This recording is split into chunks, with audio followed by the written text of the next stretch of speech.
In this Blender workflow video, we're going to be designing and rendering this bedroom. It's got some textured and painted walls, some decorative trim profiles and crown molding, some translucent curtains on a curtain rod, some furniture, and even some cloth simulations. In the last video, we modeled the kitchen, and today we're going to be focusing on this bedroom, bedroom number 2. So back in the model, here's the kitchen we made in the last video. We're just going to take a little stroll through the house using the walk command. That's Shift and tilde, which lets you use WASD to navigate like in a video game. This is bedroom number 2. It has 2 windows and a closet. The first thing I'm going to do is simplify the ceiling. I'll add a plane and align it with the intersection of the wall and the pitched roof, and then align the edges with the edges of the room. I'll extrude it upward a value of 1 inch so that it has some thickness like a drywall ceiling. Before I begin any modeling, I'll add a few cameras, one in each corner of the room. I'll start in one corner and decrease the focal length to 20 millimeters so that it has a pretty wide field of view, and then adjust the position, rotation, and shift Y values until I have a composition that I like. In general, I try to frame a balanced view, not too much ceiling or floor showing, and I like to have the features like windows pretty evenly balanced. I duplicate the first camera and position it in another corner, again focusing on framing a composition that I like. Repeat the process until I have 4 cameras set up throughout the room. You obviously don't have to do the exact same thing. You could just focus on one view like we did with the kitchen, but this covers the entire bedroom. So these are my inspiration images for the bedroom. There's a lot of domestic details like decorative molding and panels on the walls, crown molding around the ceiling and a base, and a curtain rod and curtain covering the window. Towards the end of the video, we'll add some furniture as well. The first thing I'll do is model the closet doors. This is the opening to the closet, and I'll start by modeling a frame. I grab the 3 faces of the interior arch of the opening, duplicate and separate them into a new object, and then I extrude the faces inward, evenly along the normal direction, a value of 1 inch, and then extrude the front face of the frame past the wall, a value of 1.5 inches. Sometimes we call that being proud of the wall. Proud like, I'm so proud of you for watching this video and subscribing to my channel. This frame is proud of the wall. It's not aligned with it. I'm extruding these faces out past the wall because we're going to be applying a base around the room, and that base will die into the side of this frame, and the ends will be captured by that frame. I do the same thing for the entrance to the room. I create a door frame by duplicating the inner faces of the opening, extruding them inward a value of 1 inch, and then pulling the frame past the face of the wall, a value of 1.5 inches. To model the door, I'll do a loop cut, extrude one of the edges to fill the opening, and separate that plane into a new object. Extrude the plane to give the door a thickness of 2 inches, and then recenter it by moving it 1 inch back towards the center line. This screenshot shows the inspiration for the door. I'm going to model some very simple recessed paneling and a simple brass doorknob. The doorknob begins as a cylinder. I resize it to a 3-inch radius and make it much thinner to start as the base plate, and then position it on one side of the door about 36 inches off the ground. Grab the top face of the base plate, press I to inset the face and then pull it in, and then E to extrude. Then I duplicate that face, scale it up before extruding it again. Next, I'll add a small bevel modifier, and that's going to be my doorknob. In the Material tab, I add a new material, which I'll call Brass, change the color to a warm yellowish tone, increase the metallic slider, and decrease the roughness. To make the panels, I'll add a loop cut aligned with the doorknob, and then inset each door face a value of 4 inches. I'll extrude those faces inward, and then change the transform pivot point to individual origins before scaling them down. And that's going to be my door. Again, I'm modeling these things very quickly and not adding a lot of detail because I want to show the whole process. But obviously, you can take as much time as you need to add the level of detail that you want. Just try not to get stuck endlessly adding detail, or you may never finish a project. To make the 2 sliding doors, I'll do the same sequence of commands that I showed in the doors and windows video that I did. In edit mode of the door frame, I'll add a loop cut, select one of the edges and extrude it to make a plane, and then separate that into a new object. Divide it in half with a loop cut, and separate the mesh by duplicating one face, hiding it, and then deleting the sticky face that remains attached to the other face. I'll extrude one door 2 inches in one direction, and then extrude the other door 2 inches in the opposite direction. Remember, that's because these are sliding doors, then they need to be able to pass by each other. Inset the main door faces 2 inches to create a frame, and then extrude the faces inward by 1/2 inch. I'll create 2 material slots, one blank slot that will appear as white, and the second slot I'll create a new material called mirror. Mirror materials are pretty simple. You maximize the metallic value and minimize the roughness, and that gives you a perfectly reflective material.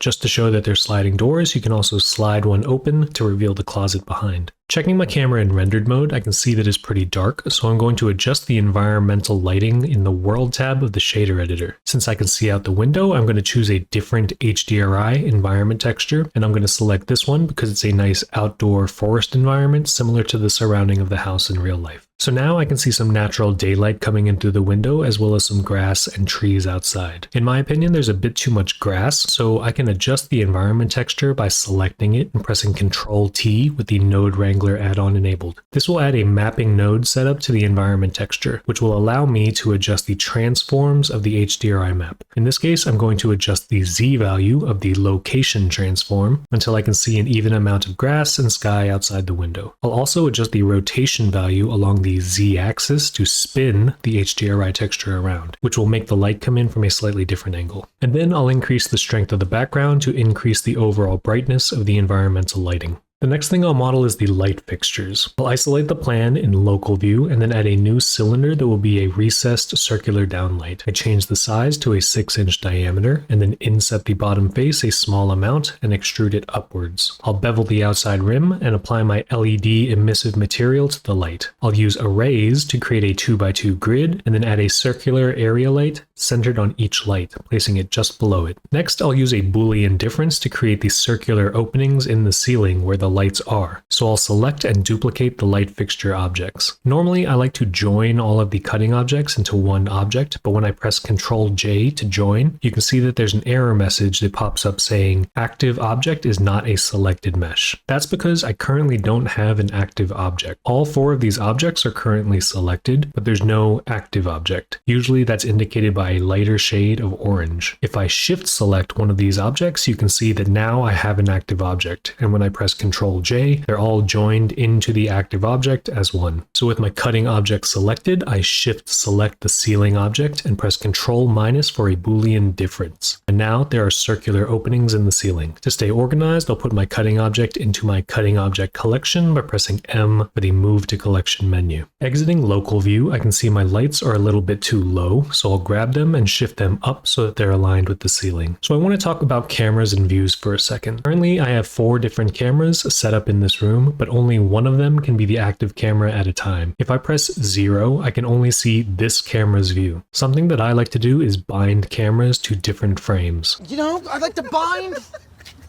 Binding cameras to specific frames lets you change the active camera by changing the frame in the timeline. I have 4 cameras, so I need 4 different frames. Frame 1, I'll go to this view, and in the timeline under marker, select bind camera to markers, or press Ctrl B. Now this camera is bound to this frame in the timeline. Press the right arrow key to advance 1 frame forward in the timeline to frame 2, and then select the next camera, go to marker, and bind camera to marker. Right arrow again to advance 1 more frame forward to frame 3, or you can also hold down the Alt button and scroll the mouse wheel down to advance frames in the timeline. Go to marker, bind camera to marker. And then this time I'll hold down Alt and scroll down to advance to frame 4, select the last camera, marker, bind camera to markers. Now you can see that as I change the frame from 1 to 4, the active camera changes as well. This is a good way to switch between your camera views without having to select the camera and then activate it as the current camera. Looking again at my inspiration images, I'm going to steal this molding detail and do a similar thing on the open areas of the wall of this bedroom. So now I'll go through each camera view and sketch out the ideas for the room that needs to be modeled. I'll toggle through the other views and sketch in a placeholder for where those decorative molding panels can go. Remember that you can erase your annotations by holding down Control and turn the marker into an eraser. For the molding profiles, I've taken a few screenshots from Home Depot's website of some that I'll use for this demonstration. I have a ceiling crown molding, a baseboard, and a trim that I'll use for those decorative shapes on the wall. I've put all of them into one image and imported them into Blender. I need to model these profiles at real-world scale, and I'll use these screenshots as reference to trace around and then extrude. I'll start with the crown molding. I know from the product description that it's 9/16 of an inch by 4 1/4, so I'll model a plane of that size to use use as reference for scaling. You can turn the plane into a wireframe by going to Object Data Properties, Viewport Display, and changing Display As from Textured to Wire. Using the 3D cursor as the transform pivot point, I can scale the image texture down to match the overall size. I'll do the same for the baseboard. I know it's 9/16 of an inch by 3 1/4, so I'll model a reference plane and scale it to the appropriate size. And I'll also scale the trim molding as well, modeling the reference object to the actual size based on the product description, and then scaling the profile to match it. To trace these profiles, I'm going to extrude a single vertex around the shape. I'll start off with a plane, which is 4 vertices, and collapse them to a single point by pressing S to scale and then 0. That shrinks down all the vertices to a single point. It may look like a single point or vertex, but there are actually 4 overlapping vertices here, so I have to delete 3 of them. If you select all of them and then press Alt-M, it will bring up the Merge menu, and you can select by distance, and it will delete the 3 extra vertices, leaving you with 1. Press 1 to go into front view, and then I can start tracing the edges and corners of this profile, pressing E to extrude the vertex. Notice that I'm not following the curved edges exactly. I'm extruding the vertex out beyond the curve, rather than along the curve. That's because I can later select those vertices and then bevel them to smooth out the curve. After I return to the starting point, once again I have to select the 2 overlapping vertices, press Alt-M to bring up the Merge menu, and select by distance to delete that overlapping vertex that was at the start point. So now I'll go back and select those corners that need to be smoothed out, and press Ctrl-B to bevel the vertex. You may need to press V in order to switch from beveling edges to vertices. But now when I bevel the vertex, I can drag the mouse out to smooth out the curve and scroll up to increase the amount of subdivision or additional vertices to add. Once the profile is done, I can select all and press F to fill the face into one big n-gon, and then extrude it out to create my trim. This is the piece that I'll use to create the decorative panels. Next for the base, I do the same thing. Add a new plane, scale all 4 vertices down to a single point with AS0, and then Alt-M to merge by distance to leave one single vertex. Take that vertex and press E to extrude, and go around the perimeter of the base profile, and then go back and bevel the vertices along the curved area. F to fill the n-gon, E to extrude the base out. And then I do the same thing for the crown molding profile. Add a new plane, scale it down to a single point, trace the outline, and bevel where needed. In this case, the profile also needs to be rotated to connect to both the wall and the ceiling. Close the face in an n-gon and then extrude the profile out. And now I have accurately scaled samples of all the trim profiles that I'm going to use in the bedroom model. If you plan on using them again, you can always add these to your asset library. This could be really useful if you're an architect or a builder and you want to save specific profiles for later use. I'll copy and paste these into my house model and then add them to a new collection called Molding Profiles. I'll start with the base. I want to extrude this profile around the bottom perimeter of the room. I'll isolate my walls and my base profile in local view, align it with the bottom of the wall, and then place it flat along the wall. I'll grab one side in edit mode and pull it along the wall in the X direction towards the first corner. The command that we're going to be using for this portion of the project is the shear command. I want the base to turn this 90-degree corner in this direction, the -Y. To do this digitally, we can use the shear command. I just use the search bar to bring it up. The shear command kind of slides vertices along a line. It's not exactly the same as scaling them, but it's shifting them. If you look up the shear command options, you can press X or Y to set the shear axis. In this case, the shearing motion is occurring along the X axis, and you can drag the mouse in 2 directions, positive and negative. I can see as I drag the value in a negative direction, the shear angle is moving towards the direction that I want. So I input a value of -1, which will create a perfect 45-degree miter. Once I extrude it downwards in the -Y direction, I can move it over to align with the wall. G and then Y to pull those leading vertices down towards the next corner, and then Ctrl-M to mirror along the Y axis to flip those vertices, align them in the corner, and then extrude along the next wall in the X direction. It's super important to know your global axes when you're doing something like this. You're going to be extruding things in one direction, flipping them along another, and then extruding them again in a different direction. So you really need to know what direction positive and negative X is and what direction positive and negative Y is. GX to move the selection into the next corner, Ctrl-MX to mirror along the X direction, GBX to grab a base point and move it in the X direction to align with the corner. That's what the GBX stands for. Grab, base point, X direction. And then extrude upwards in the positive Y direction. So now we've reached the opening of the closet. I mentioned earlier that I want this base to die into the side of the door frame that sticks out just a little bit. So I'll flatten off the selection by pressing SY0 and then aligning it with the frame. The base is not going to continue inside the closet. It's just going to stop here and then pick up on the other side of the frame. So Shift D to duplicate in the Y direction, Control to snap to the other side of the closet frame, and then E to continue the extrusion until the next corner. If you try to use shear in perspective mode, the selection distorts strangely, and this is not what we want to do. 7 to go into the top view, shear, this time in the Y direction, a value of 1, and then E to continue the extrusion around the corner, and adjust the alignment. This is already correctly angled, so you can just extrude it around this inside corner. Control MY to mirror along the Y axis, and then E to extrude. SX0 to flatten out the extrusion, and now we're at the door of the bedroom. So snap to the frame and copy over the profile to the other side of the door frame. E to extrude, and now we're back at the beginning.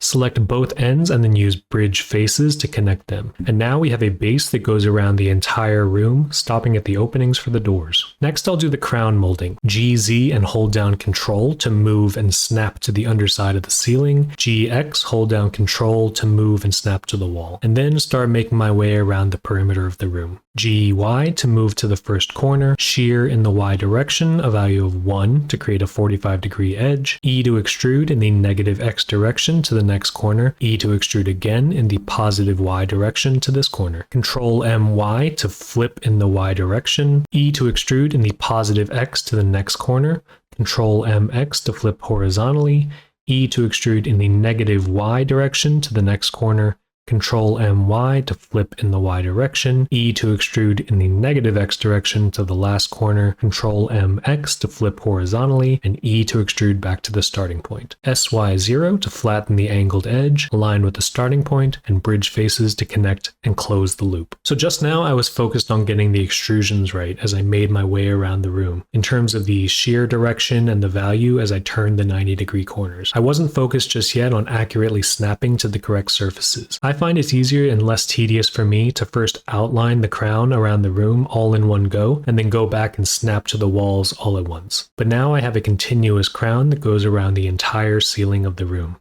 Next, I'll use the same principles in the shear command to model the decorative wall panels, using this trim molding profile. Except in this case, we're going to be tracing the shape on a vertical plane of the wall rather than a horizontal plane like with the crown and the base. Let's look at our reference picture one more time. We're going to trace a shape like this by extruding the profile and then shearing it at each corner to make the 90-degree turns. Once again, first I want to focus on tracing the overall outline of the shape correctly, and then I'll go back and adjust the proportions afterwards. Go to the camera view and align the trim piece on the wall. And I'm going to use a mirror modifier so that I only have to model one side and it'll automatically do the other. Shear X -1 to make the 45-degree edge. And note that the X and Y direction are not global X and Y. It's just the X and Y directions of your current view, whether that be the top or the side. E to extrude, E to extrude, E to extrude around the next few corners. Control MZ to flip vertically. E to extrude around the next few corners and then meet back at the mirror point.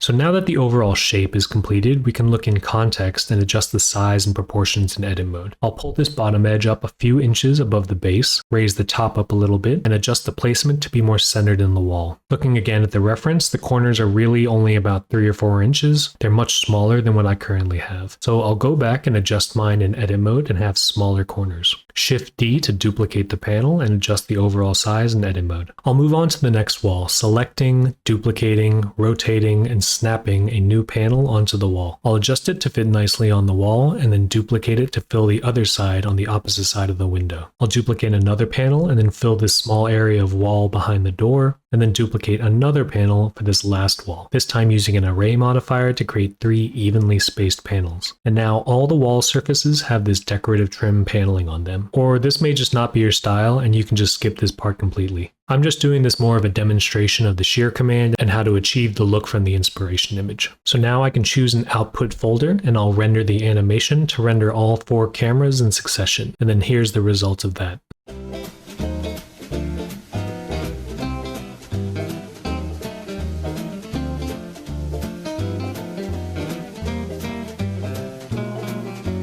The first thing I notice is that the floorboards look way too big, so I'm going to want to adjust the sizing of my UV map. For reference, this cube is almost 12 inches, so each of these wooden boards is almost 12 inches wide, which for sure is a little big. I'll change my reference cube to 8 inches and then adjust the UV map scale to match. So now each wood plank is about 8 inches wide instead of 12 inches wide, which feels a little nicer.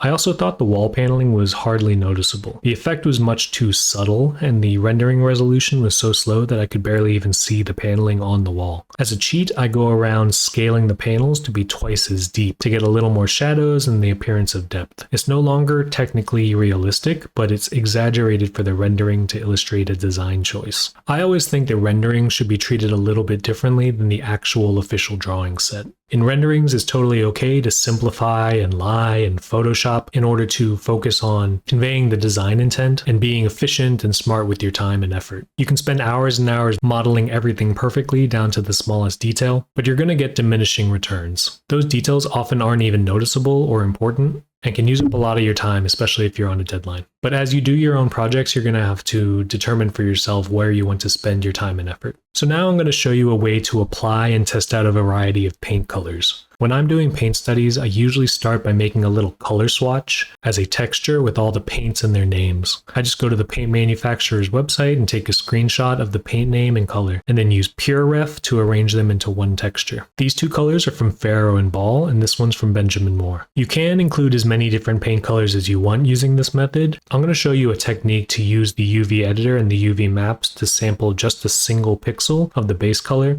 so the file itself can be pretty small and you can have a lot of different colors in it. I'll import my texture file, which is named Paint Samples, into the scene, and now I have a material called Paint Samples which I can apply to the wall objects. I'll create 2 material slots for the wall objects, one empty slot that will appear as white, and a second slot for the Paint Samples material. I'm doing 2 material slots because I don't want all the walls of the house to be this paint color. For now, I'm only going to apply it to the walls of the bedroom. I'm going to select all the visible faces that will receive this paint color and then assign the Paint Samples material. You can see the UV map down here in the UV editor, and if I scale it down and move it over to the green area, the entire wall turns green. So that was the interior wall object, and now I have to apply the paint on the inside bedroom faces of this exterior wall object. Tab into Edit mode, press C to use the circle select tool. Now left clicking will select any face inside the cursor circle, and you can click and drag to kind of paint or color in your selection. So I'll select all the remaining bedroom faces, assign the Paint Samples material, scale down the UV map in the UV editor, and then move it over to the green paint. And now all the walls of the bedroom have a base color of Faro and Ball number 298 Boncha green. And if I wanted to change the paint color, I can select the condensed UV map of the wall that is currently in the green paint and then just move them over to another paint color. So here I've placed the UV map inside Benjamin Moore Midnight Blue, and this is what the walls look like with that color. And here the UV maps of the walls are located in Wimborne White. I think this is a pretty clever way of quickly testing out multiple paint colors without making separate materials for each. Now I'm checking the paint options out in rendered mode and adjusting the exposure to make the room brighter and the colors more noticeable. I'll paint the door too, so I'll assign the Paint Samples material, shrink down the UV map, and then move it to the green part of the image. And if I want to change the color of the door, I can do the same thing, just move the UV map to the blue or white paint.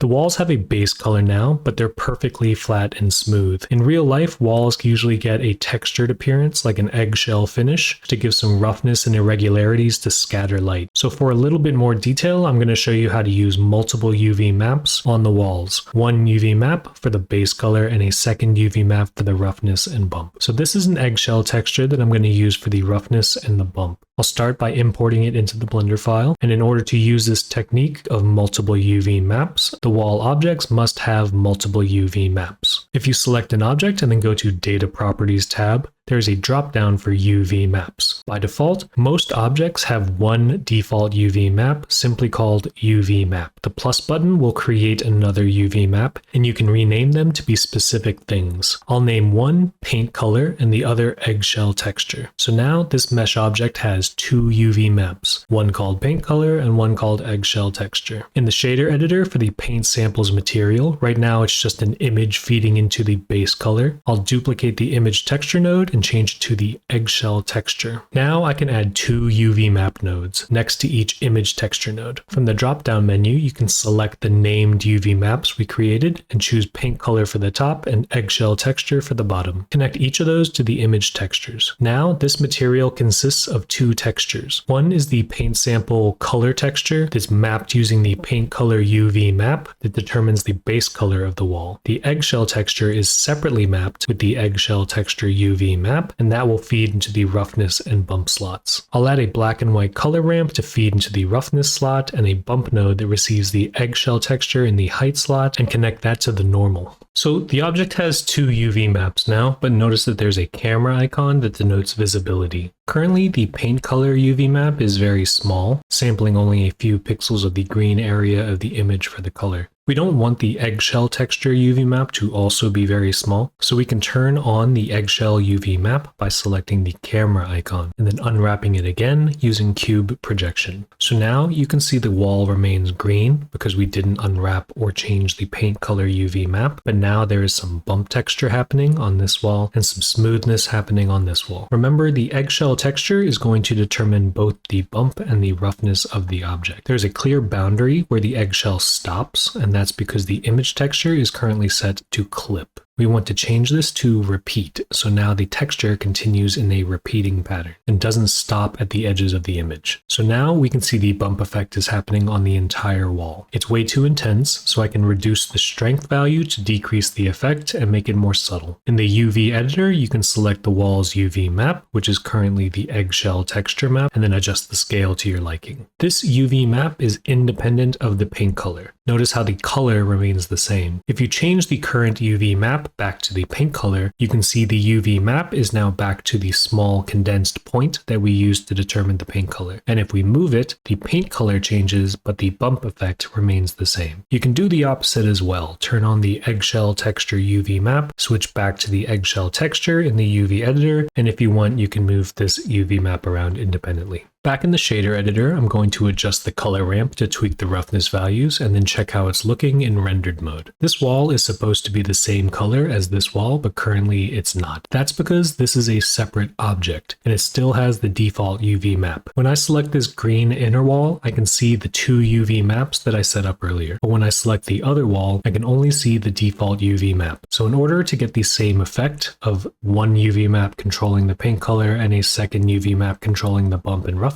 I have to create those 2 UV maps for this specific object. Each object is going to have their own UV maps. They're often named the same if they use the default UV map, but if you create unique UV maps that are being used in the shader editor, you have to have those specific maps for that object. So I'll delete the default one and add a paint color and eggshell texture UV map. With the eggshell texture UV map active, I'll unwrap using cube projection to make the bump effect visible. And now all the walls of the bedroom have both the same base paint color as well as a bump and roughness effect. Next, I'll model the curtain rod and the curtain above the windows. I'll select my 2 windows and isolate them in local view. Place the 3D cursor on the window with Shift S2 to place the cursor to the selected object, and add a cylinder for the mounting plate. The mounting plate is pretty straightforward to model. Scale it down, inset the face, and extrude. I'm just kind of eyeballing this, it's not super precise. Duplicate the end face, rotate it, and then extrude it to create the actual curtain rod, and then mirror it about the 3D cursor location, which is centered on the window's origin to complete the other side.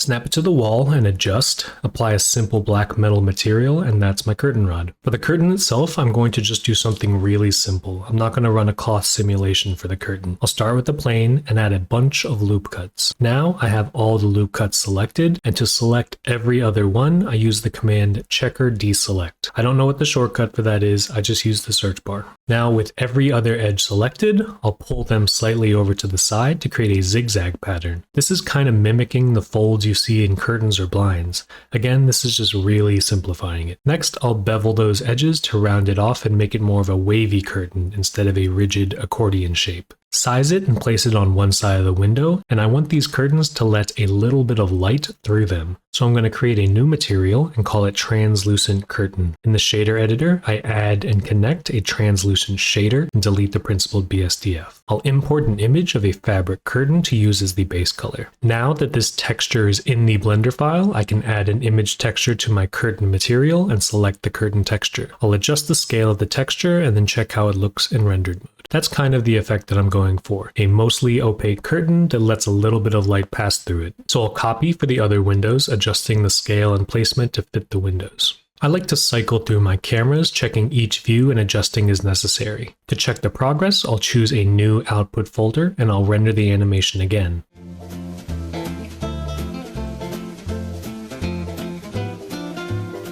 And again, just to demonstrate the technique, if I want to check a different paint color for comparison, I can just adjust the paint color UV map and then render the animation again.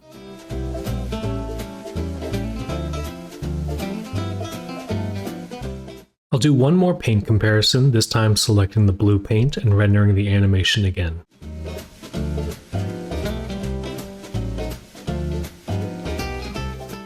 Once you have one or multiple rendered views with different finishes or design options, this is usually the point where you pause and have a design review. It could just be you looking at all of them and saying, I like the blue one, or you could do this with a partner or a client or a boss. But here is where you make decisions. You either select one of the options that you've done, or you make the decision to do more options. That's how a lot of real-world professional projects go. If you're watching my videos, you probably have an interest in architectural design, and I'm just trying to show ways that Blender can be used for very professional and practical work. If you're used to SketchUp, you can pretty much use Blender to do everything that SketchUp can do. I've used SketchUp for years because it's pretty much an industry standard and it's used in a lot of different offices, but I learned Blender during the pandemic, and now I rarely choose to use SketchUp over Blender. Anyways, I like the blue one, but I think it's showing up a little bit too dark. Instead of picking another paint color just to visualize it, I'm going to add a brightness contrast node in the shader editor to make minor adjustments to the base color. I'll adjust the brightness and the contrast until I get something that I like. Again, this is just for minor adjustments. This isn't really necessarily accurate to the Sherwin-Williams midnight blue color anymore. In real life, you'd probably have to pick another paint shade, but for digital visualizations, this is fine. And that's pretty much it for the room architecture. All that's left is some furniture and some extra stuff. I'm just going to use the IKEA add-on to quickly furnish the bedroom. For most of my projects, I model specific furniture and custom fixtures, but add-ons and asset libraries are definitely a quick way of getting correctly scaled and detailed models in your scenes. And they're often provided by the manufacturer through their website, or like IKEA through an add-on. If you're looking for exercises to do and things to practice, I'd suggest picking out your own furniture for this bedroom if you're following along. Download the spec sheets of the bed or a couple pieces of furniture, and then build it from the drawings at accurate scale. It's a quick exercise that can help you learn modeling, texturing, scaling drawings correctly, matching camera perspective with F-Spy, adding things to your asset library, and things like that. It's a mini project in itself, and it's maybe a little bit more digestible and easy to finish in one sitting. I'm going to choose this bed, but you have to provide your own mattress. So I'll model a box and bevel the edges to produce a nice soft mattress. And now I'm going to show you how to do cloth simulations to create pillows and a blanket. Cloth simulations can be fun and satisfying when they work, but frustrating when they don't. Luckily, pillows and draping a sheet over a bed is relatively simple. I'll start with a plane and make it approximately the size of a pillow. I'll subdivide it several times to create more geometry and then extrude it upward a small amount. Once we add a cloth modifier to this object, it will essentially be an empty bag that we can inflate with air pressure using a simulation. We're technically adding a cloth modifier, which would normally be under the wrench icon, but the settings for cloth simulations are under the physics tab, not the modifiers tab. Once we add the cloth sim, we can press play to run the simulation. All that happens is the pillow falls through the bed. To fix that from happening, we can select the mattress and under the physics tab, select collision. The mattress is now a collision object. Things will collide and interact with it during physics simulations. Now, when we press play, the pillow drops, but it doesn't fall through the mattress because it has collided with it. If we look from the side though, it's not quite touching the mattress. It's stopping short from actually touching it. And that is due to the collision distance setting under the cloth modifier. Under collisions, there are two types: object collisions and self collisions. Object refers to collisions with other objects, and self collisions refers to the object's own mesh. You can set the distance of each to something smaller to reduce that gap. So that looks better, but there's still a bit of a gap there. So this time we'll check the mattresses settings. Under collision and soft body and cloth, there's a thickness setting that determines the outer face thickness. It's currently set to 0.02, so we'll reduce that and run the simulation again. And now the pillow lands on the mattress and looks like it actually touches it. I'll right click and shade smooth to smooth out the pixelated appearance of the mesh. It looks better, but it's still flat, so we need to inflate this pillow using pressure. Under the Physics tab, there's a setting we can enable called Pressure. If we input a value for the pressure, let's try 3, we can see if that has any effect. Running the simulation, it doesn't really look like it, so I'll increase the pressure to 50. Resetting and playing the animation again now shows the pillow pop up. So we have a nice fluffy pillow. Control A, visual geometry to mesh to apply the cloth modifier, and now the mesh is locked into the pillow shape. In edit mode, I'll select the center line and bevel it so that it turns into 3 closely spaced loop cuts. I'll select the center line again and press Alt S to shrink it in slightly and make a seam. For extra detail, you can press Control 1 to add a subdivision surface modifier with a level of 1,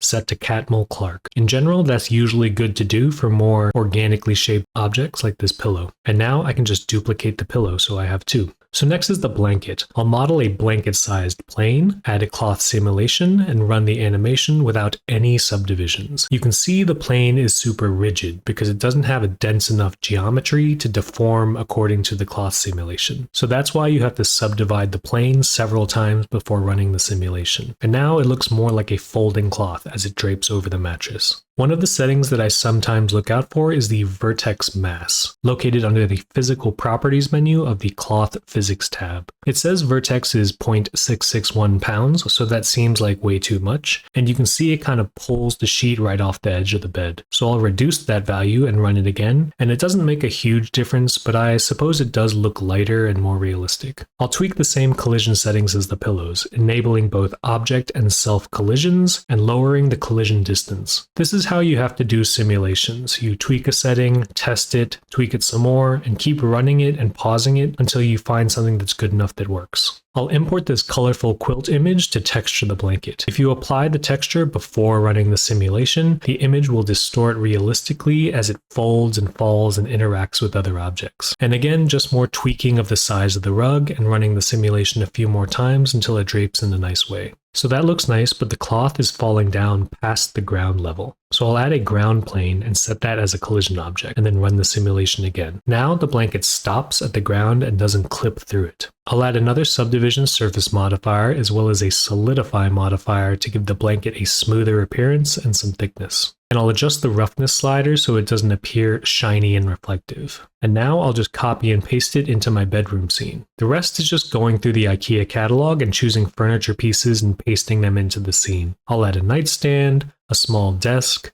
a couple chairs, and a lamp. I'll place an area light inside the lampshade so that it's emitting light, create a new render output folder, and render the animation again, this time with all the furniture inside. I think it's a really good idea and habit to keep your cameras in the same place as you develop and refine your model and renderings. It just makes it much easier to compare and develop and Photoshop things when you have the exact same view every time. For instance, in this view, after placing all the furniture, I can see the lamp is taking up a lot of the foreground space in this image, which I don't like. It's already visible in the reflection in the mirrored closet door, so I'm going to hide it from this view by adding a temporary collection called hide, and then turning off the visibility to the camera. I'll use Control B to draw a boundary around only the area that I want to re-render, this time without the lamp. I'll save that as a separate image, and in Photoshop I can combine the full render of this view that has the lamp with the partial render that doesn't have the lamp. I'll drag it in as a separate layer on top, and you can see as I turn the layer on and off, the lamp appears and disappears from the view. This is a trick you can do with still images. They don't have to be perfect representations of real life. The image looks cleaner without the lamp in the foreground blocking a big area, and you can already tell that there's a lamp in the corner by looking in the reflection.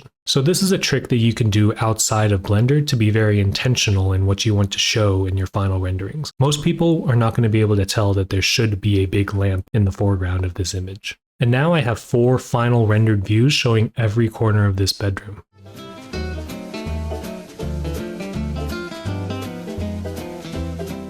One thing that I like to do instead of setting up 4 separate cameras, modeling for 4 different views, and photoshopping 4 separate renderings is create one 360 panoramic camera in the center of the room and just render one image that shows the entire room environment. There are a few rules for this technique to work. The camera has to be set from perspective to panoramic, and the panorama type has to be equirectangular. The resolution must also be changed to have an aspect ratio of 2:1, so the width must be exactly twice as large as the height. I'm setting this to be 5000 by 2500, but you could do 4000 by 2000 or 8000 by 4000 as well, just as long as the X value is twice the Y value. The Shift X and Shift Y values of this camera must also be 0. It'll look distorted and incorrect if you have any value for those. You can place the camera at any vantage point in the room. I'm going to set it here at the foot of the bed and by the desk. And when you render this, you get this unrolled continuous image of the room. And what can you do with it? I use a website called Kula.co to upload and view these panoramas. You can create an account for free and upload a single or multiple images, and now you can use a web browser to look around the rendered room.